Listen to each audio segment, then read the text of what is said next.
उसने खाना पीना छोड़ दिया है, वो कमजोर होती जा रही है। ना सिर्फ शारीरिक कमजोरी से त्रस्त हो रही है बल्कि मानसिक कमजोरी भी उसे अंदर ही अंदर खोखला करती जा रही है। वो गुमसुम सी बैठी रहती है, कभी कभी गुमसुम सी जमीन को ताकती रहती है तो कभी आसमान को निहारती रहती है। वो कुछ नहीं बोलती है अंदर ही अंदर, लेकिन वो तड़प रही है, सिसक रही है, लेकिन किसी से कुछ बोल नहीं पा रही है क्योंकि वो इसी पेशोपेश में है, इसी कश्मकश में है कि आखिर कैसे जल में रह के मगरमच्छ से बैर ले लूं, कैसे अपनों के खिलाफ ही कुछ भी बोल लूं। साथियों, मैं बात कर रहा हूं आज फिर से पंकज सोनी की प्रेम कहानी के दर्दनाक अंत में हुए हादसे के बारे में, जिसमें एक मासूम ने अपनी जान गंवा दी और एक मासूम चुपचाप बैठी है। नमस्कार, सत श्री अकाल, आदाब, गुड डे।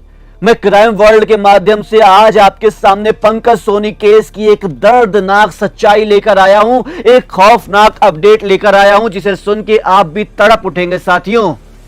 लेकिन उससे पहले यही कहना चाहूंगा कि हमारे चैनल को सब्सक्राइब कीजिए ताकि हर एक ज्वलंत मुद्दा सबसे पहले हम आपके पास पहुंचा सकें। साथियों, पंकज सोनी केस की यही खौफनाक सच्चाई है कि इसमें एक मासूम की जान चली गई, लेकिन एक मासूम चुपचाप बैठी हुई है, किसी से कुछ नहीं बोल रही है। शायद वो सब कुछ जानती है, किसने कत्ल किया, क्यों कत्ल किया, किस तरीके से कत्ल किया, किस वजह से कत्ल किया, लेकिन वो नहीं बोल रही है। ये बिहार की बेटी इसी कश्मकश में है कि कैसे मैं अपने पिता, अपने भाई जी के खिलाफ कुछ भी बोलूं। ये बात वो जरूर एडमिट कर रही है कि मैं उस लड़के से प्यार करती थी जिसका नाम पंकज था।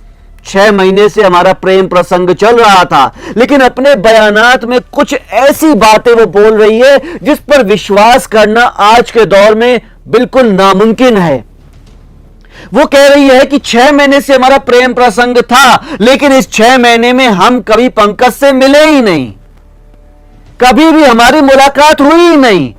साथियों, जरा सोचिए और कमेंट बॉक्स के सेक्शन में जरूर लिखिएगा इस बात को कि क्या ऐसा हो सकता है कि एक लड़का जिस लड़की से 6 महीने से बात कर रहा हो, प्यार कर रहा हो, शिद्दत से, हिम्मत से सबके सामने खड़ा हो पाएगा। साथियों, इस बात पे जरा गौर फरमाइएगा और आपके दिल में जो भी विचार आए उसे कमेंट बॉक्स के सेक्शन में जरूर लिखिएगा कि क्या ऐसा हो सकता है जैसा सोनी कह रही है कि उसका प्रेमी पंकज उससे 6 महीने से प्यार तो करता था, दिल से प्यार करता था, सच्चा प्यार करता था, प्यार में बहुत ही शिद्दत थी, आग थी, लेकिन 6 महीने से, पूरे 180 दिन से वो लोग एक बार भी मिले ना हो?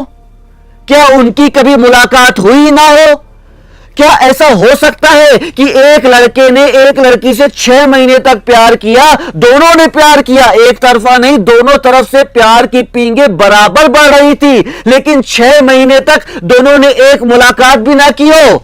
ऐसा हो सकता है कि बिना मुलाकात के वो लड़का अपने घर में चीख चीख कर अपने पिता को, अपनी मां को, अपनी बहन को यह बता रहा हो कि मैं इस लड़की से प्यार करता हूं और इसी से शादी करूंगा? क्या ऐसा हो सकता है कि 6 महीने के प्रेम प्रसंग में बिना मुलाकात के लड़की के घर वाले इतने गुस्से, इतने आक्रोश में आ गए कि इस लड़के के घर में जाके इसे धमकी देने लगे? क्या ऐसा हो सकता है साथियों कि बिना मुलाकात के ये जो हत्याकांड हुआ है उसमें लड़की के पिता जो अब तक फरार हैं, बिना किसी डर के फरार हुए हैं? साथियों, कुछ तो ऐसी बात है जो छिपाई जा रही है या बताई नहीं जा रही है। हाँ, सोनी ये जरूर कह रही है कि मेरे प्रेमी की हत्या हुई है, हत्या हुई है, हत्या हुई है, लेकिन वो जुबान से कुछ नहीं बोल रही है। बार बार इस बात को एडमिट कर रही है कि मेरे पापा ने, मेरे भाई जी ने पंकज को धमकी दी, इसीलिए सब लोग कह रहे हैं कि उन्होंने उनका कत्ल किया, पंकज का कत्ल किया।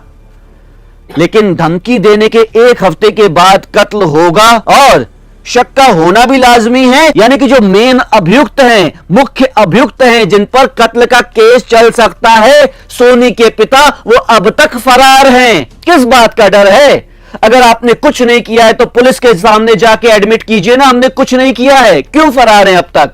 और भाई भी तब पुलिस के पास गया जब पुलिस ने उसको सम्मन भेजा कि आपके खिलाफ एफआईआर हुई है, लड़की के घर वालों ने नामजद आपको किया है कि आपने ही मरवाया है, तब जाके वो पुलिस के पास गया है। हमारे रिपोर्टर जब जाते हैं सोनी के पास तो वो कहती है कि बिजली के पोल से लटके हुए पंकज का जो गर्दन था वो ऐसा था, यानी कि उसकी गर्दन से ये साफ पता लग रहा था कि उसे मारकर बिजली के पोल पर लटकाया गया है। उसके बाद लड़की के यानी कि सोनी के पंकज की बहन को किए हुए 2 मैसेज बहुत ही वायरल हो रहे हैं, जिसमें वो बोलती है कि भाई पंकज कैसा है, उससे बात कराइए।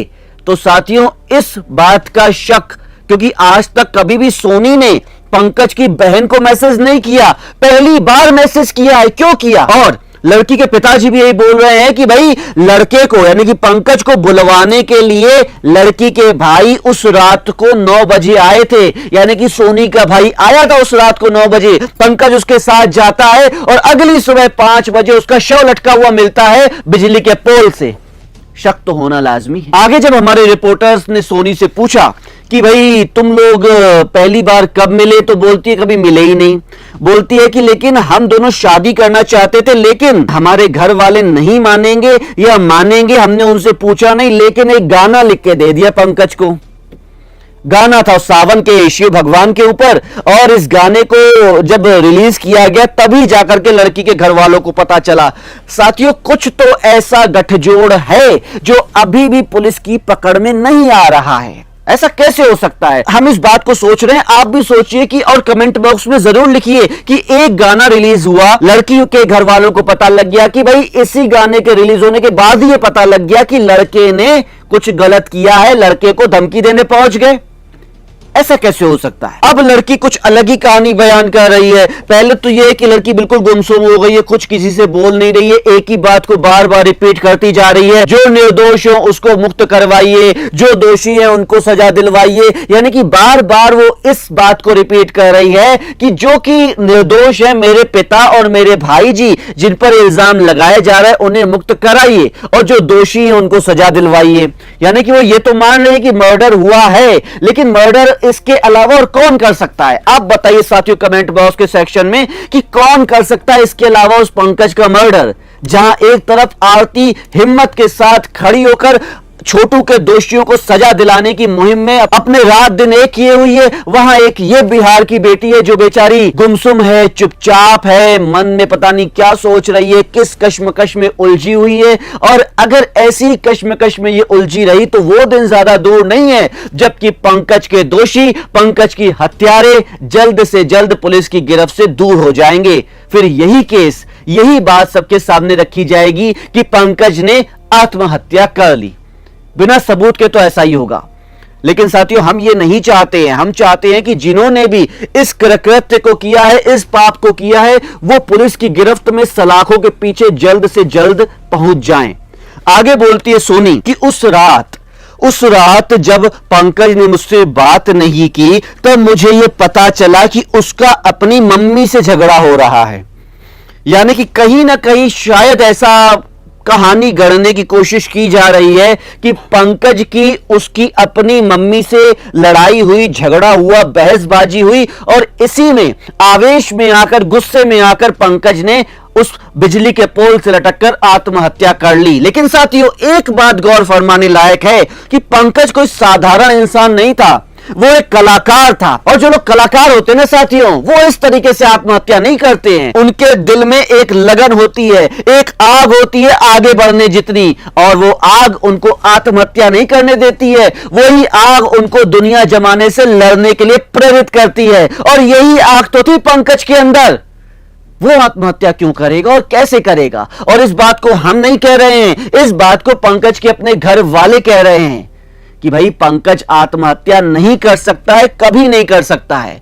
ऐसे तमाम उदाहरण आपके भी सामने होंगे जब एक कलाकार जिसको समाज का सहयोग नहीं मिला, परिवार का सहयोग नहीं मिला, अपने दम पर वो बंदा खड़ा हो गया और आज बुलंदियों पर पहुंच चुका है। यही तो था पंकज का मन, यही तो थी उसकी इच्छा शक्ति, क्योंकि वो एक कलाकार था। वो आत्महत्या नहीं कर सकता था। अब आप इस बारे में क्या सोचते हैं साथियों, ये स्वागत योग्य है। हम ये जानना चाहते हैं कि आपके मन में क्या विचार है, आप क्या सोचते हैं कि पंकज जैसा इंसान जो कि एक कलाकार है, एक सिंगर है, जिसके मन में आगे बढ़ने की ललक है, जो एक लड़की से प्यार करता है, क्या वो इसीलिए आत्महत्या कर लेगा कि उसको लड़की के घर वालों ने धमकी दी है, या उसकी अपनी मम्मी से लड़ाई हुई है, या फिर उसका किसी ने मर्डर किया है, और मर्डर किया है तो क्या लड़की के पिता और भाई जी ने किया है, या फिर आपके मन में कुछ और विचार भी आते हैं तो हम उन्हें जरूर पढ़ेंगे और अपने प्रोग्राम में शामिल करेंगे, क्योंकि हम भी इस हत्या की गुत्थी को जल्द से जल्द सुलझाना चाहते हैं। और इस मुहिम को हमने इसीलिए छेड़ा हुआ है